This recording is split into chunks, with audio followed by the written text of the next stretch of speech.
बड़ी खबर जयपुर से है। आखिर क्यों बंद की स्पाइस जेट ने अयोध्या की फ्लाइट? बड़े जोर शोर से शुरू की थी स्पाइस जेट ने अयोध्या की ये फ्लाइट। 1 फरवरी से जयपुर से शुरू हुई थी सीधी अयोध्या की फ्लाइट, लेकिन 1 महीने के भीतर ही 8 से ज्यादा बार फ्लाइट रद्द हुई। वहीं आज से 7 मार्च तक फ्लाइट रद्द रहेगी। फ्लाइट SG 3421 जयपुर से सुबह 7:30 बजे होती थी अयोध्या रवाना। सुबह 9:15 बजे अयोध्या पहुंचती थी ये फ्लाइट। वहीं फ्लाइट SG 3426 अयोध्या से दोपहर 3:45 पर रवाना होती थी। शाम 5:30 बजे फ्लाइट पहुंचती थी जयपुर एयरपोर्ट, लेकिन 28 फरवरी से रोजाना फ्लाइट को रद्द किया जा रहा था। ज्यादा जानकारी इस पर देंगे जियाउद्दीन खान, हमारे सहयोगी जुड़ रहे हैं।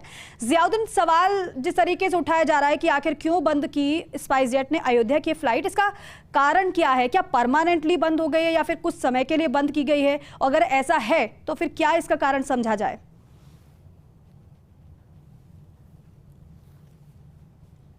जियाउद्दीन, आवाज मिल पा रही है आपको?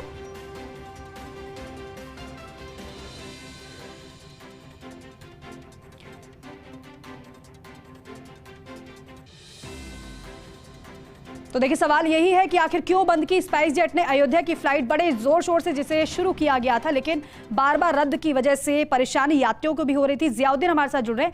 जियाउद्दीन, जरा समझाइएगा कि क्यों स्पाइस जेट ने अयोध्या की फ्लाइट रद्द की या फिर बंद की बात जो कही जा रही है उसका कारण क्या है?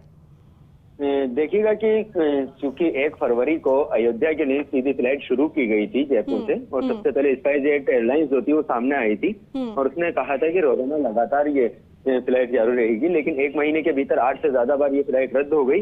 और अब स्पाइस जेट के आधिकारिक जो ट्विटर हैंडल है उसको सूचना दी गई है कि 7 मार्च तक ऑपरेशन कारण से, मतलब संचालन कारण के चलते इस फ्लाइट को रद्द किया जा रहा है। फिलहाल बात समझ में नहीं आई कि क्योंकि जिन यात्रियों ने पहले बुकिंग करवा रखी थी, एडवांस बुकिंग करवा रखी थी, वो परेशान हो रहे हैं, अब उनको रिफंड किया जाएगा। और दूसरी कोई वैकल्पिक फ्लाइट यहाँ पे जयपुर से है नहीं अयोध्या के लिए सीधे। तो ऐसे में सवाल ये उठता है कि सिर्फ एक एयरलाइंस स्पाइस जेट की मनमानी कब तक चलेगी? क्योंकि जब मर्जी होता है इस तरह से फ्लाइट शुरू कर दी जाती है और जब मर्जी होता है उसको रोक दी जाती है। पिछले 27 तारीख को आखिरी बार इसने जो था उसने फ्लाइट ने उड़ान भरी थी अयोध्या से जयपुर के लिए और जयपुर से अयोध्या के लिए। उसके बाद से अब तक ये फ्लाइट नहीं चल पाई और अब 7 मार्च तक फ्लाइट पूरी तरह से बंद रहेगी, क्योंकि उसके बाद कहा जा रहा है कि 8 मार्च से नियमित रूप से ये फ्लाइट चलाई जाएगी, लेकिन उसकी संभावना ना के बराबर नजर आ रही है। क्योंकि 1 महीने में 8 बार फ्लाइट रद्द हो जाना और फिर अब 7 मार्च तक रद्द होना तो कहीं ना कहीं सवाल खड़े करता है कि जैसे एयरलाइंस की क्या मनमानी है, क्या संचालन कारणों का पहले ध्यान नहीं रखा गया कि आखिर क्या वजह रही कि इस फ्लाइट को रद्द कर दिया जाता है? क्योंकि जो लोग पहले ही अपना शेड्यूल तय कर चुके थे कि कब अयोध्या जाना है, रामलला के दर्शन करना है, कब वापस लौटना है, तो उन सबको खासी परेशानी का सामना करना पड़ा। अब सिर्फ उनके पास एक ही विकल्प बचा है कि जयपुर से फ्लाइट लेके लखनऊ जाए और लखनऊ के बाद फिर वो अयोध्या जाए या फिर बाई रोड अयोध्या जाने की करें। तो उसके अंदर काफी समय लोगों का लगता है। तो यही वजह है कि अब यात्री परेशान हो रहे हैं कि पहले जिसकी वजह से वो अपना कार्यक्रम तय कर चुके थे। ठीक है, बिल्कुल, वजह कोई भी हो, लेकिन यहाँ पर यात्रियों को जाहिर सी बात है परेशानी होना लाजमी है। बहुत शुक्रिया जानकारी के लिए, बातचीत के लिए।